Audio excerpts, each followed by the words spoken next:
it's this blanket we put on the severity of things, and I'm not downplaying having a craniotomy at all.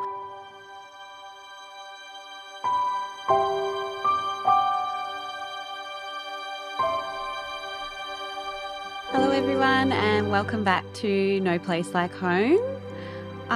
Your host today, Kath, and I am very, very excited to be welcoming Larissa back on board. Hello.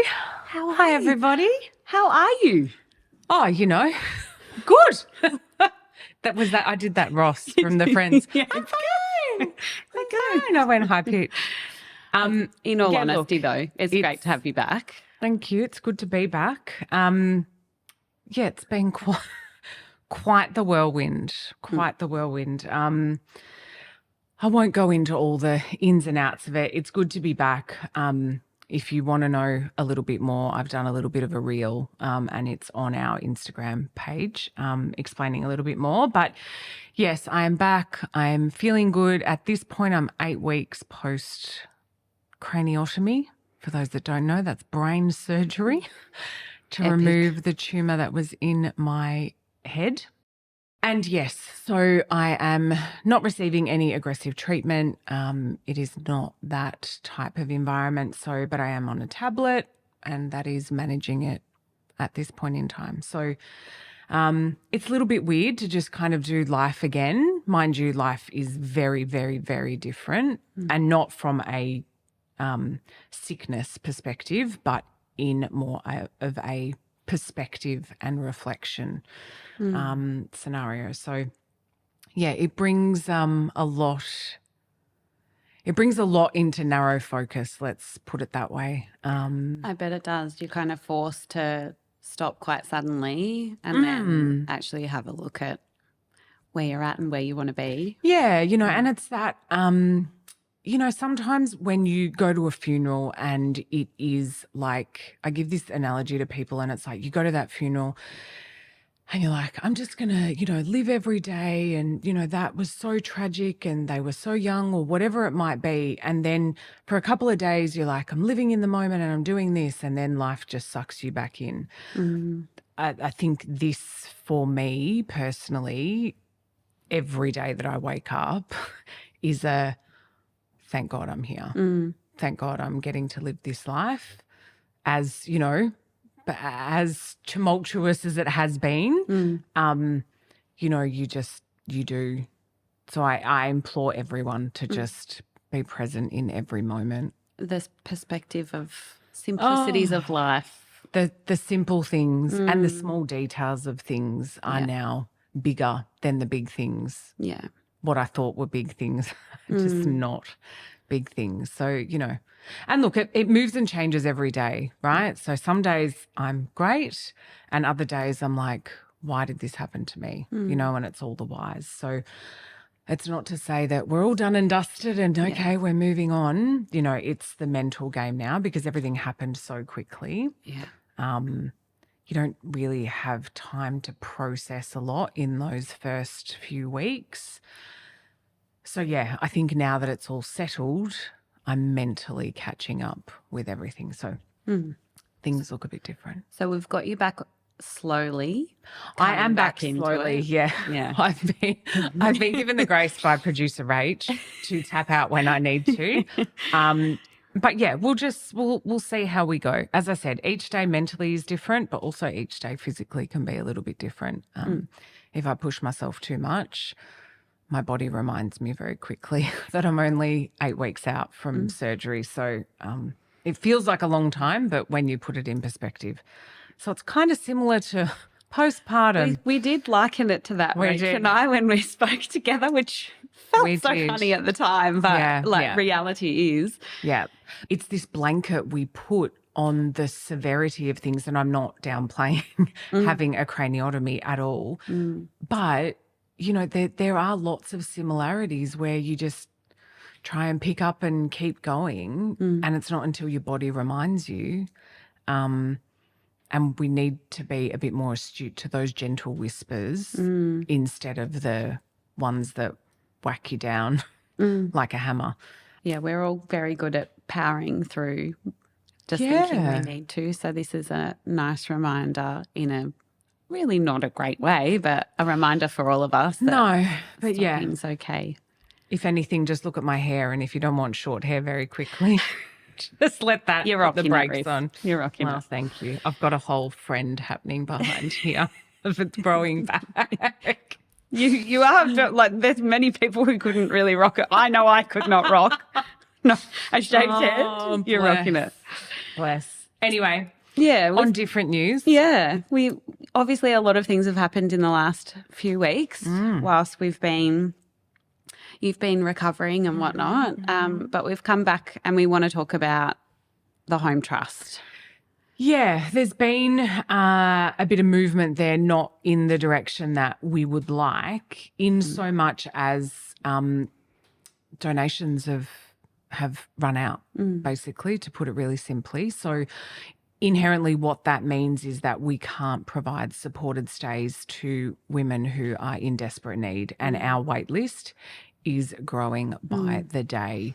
It is. Last year we were sort of churning through women quite frequently to get them in the space and families in the space. We've now had over 30 families in supported capacity in the space, which has been absolutely incredible. Yeah. We want to be able to keep doing that though. We absolutely do. And, you know, there's frustration on everyone's part. But, you know, you can imagine from the women that are needing this support that can't afford it, which is a lot,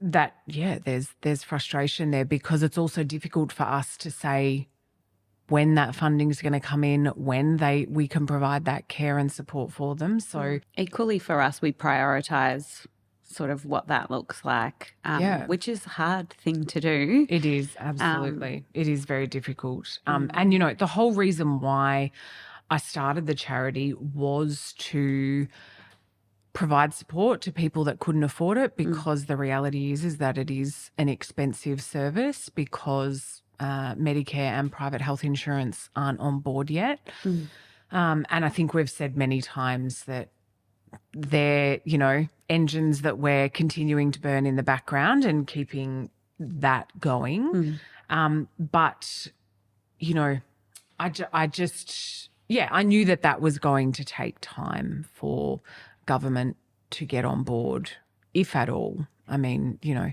obviously we've just gone through an election, so that's all taken precedent, and they don't want to hear about all of these other things. Yeah, it's a shame really, because what we're doing, obviously a big part of what we do, our principle behind why we do what we do, is to try and prevent these perinatal mental health issues. So, and we do see huge changes in the guests that stay, and they do have longevity. Being able to stop, reset in your life, which is what so many people do, is an incredible gift. So, and we still hear from some of those women that we've supported through the charity, even now, you know, and they still either reminisce or tell us that, you know, Homb changed the trajectory of what that looked like for them. You know, the whole purpose of Homb is to sit in preventative care. So the type of charity that we are is one that sits in that preventative care space. So we're not a charity that is working to, I suppose, meet the response. However, in saying that, there is a large portion of the families, women that we care for, that are already diagnosed with perinatal mental health issues. But ideally, the preventative space is what the charity works in, and what sort of its constitution is. I would like to say in that as well, knowing that we do have women come stay frequently who have already got these conditions diagnosed, the stay here allows them to sort of re-energise and breathe again, so that, you know, a potential hospitalisation in the near future is not reduced or doesn't happen. So we certainly see that with our guests that come. Equally, we have had families come who have just had perinatal unit stays. So I it's think a nice we landing. get a bit of everything, don't Yeah, we? we do. There's no sort of one size fits all, which Yeah. is a huge part of what we do here. Yeah. With the stays being curated. Yeah. But we absolutely believe in our mission and what we're trying to achieve here. So I think what we wanted to try and talk about today was how you can support us. Obviously, there is a monetary factor. If you personally aren't able to donate, but for example, you work for a really big organisation that can, I implore you to go and ask someone who is a decision maker if they would be willing to make a tax-deductible donation. I mean, we've become very brazen in ourselves, haven't we? Oh, we have. I won't say what we've called our era, but we can't. we're in an era of, I think we just don't know if somebody's going to say yes, so we figure we may as well ask. That's where we're all at. you can get is a no. Yeah. And, I think that's very much where we're at the moment. And we know the work that we're doing is changing lives for the little ones, for the mum, and also for their wider family unit. Yeah. So, yes, that is an option for you or the organisation you work for to make a tax-deductible donation. If you're not in a position to be able to donate, but you want to support, subscribe and follow this podcast because, the more that we can build this podcast means potentially getting sponsorship, which then will go straight back into the trust and that will be able to provide supported stays for women. We've obviously been working on a fair bit of planning in the back end of fundraising ourselves as well.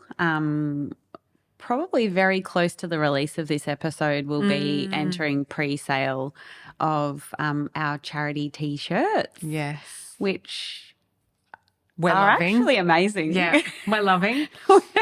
Yes. And so that is certainly, please look out for that. There will be pre-sale links through Instagram and on our website. So get involved. It's a small contribution, but we hope stacking those up can really help to build a good little amount of options funds for our to guests. be able to come through. Comment and feedback on our Instagram page, on our Facebook page, on our YouTube channel. All of that just continues to raise awareness of what Homb is doing and particularly the trust. And so the more awareness that is raised, hopefully, that filters out to people of influence or, someone knows someone all the time. And so we've certainly found over the last 12 months that knock-on effect has gotten us to some really good places. So keep talking about Homb and what we do to everyone that you know. Like, comment and share. Yeah, I think sharing what we do is kind of the most powerful thing at the moment. There's such a big awareness piece for us with all of this and just prioritising what postnatal and postpartum should look like. Yeah, and absolutely. really prioritising that. Yeah. And any ideas that anyone has or, if they are in a position of influence, please reach out to us and have a conversation. We are grateful to everyone for the sharing and caring of Homb help us to continue to support and do the work that we're doing for women. I think that's it for today. So glad to have you back, Chris. Thanks. I'm good to be back. Yeah. So donate if you can. Yes, please do. There's a link on our website to be able to do that. If it is a substantial amount, which I hope I get flooded, just email us at info@homb.com.au and you can do a direct deposit into the bank account instead of through the website. Thanks, Kath. Thanks, Reese. This podcast represents the opinions of our hosts and their guest speakers. Views and opinions expressed in the podcast are our own and do not represent that of our places of work.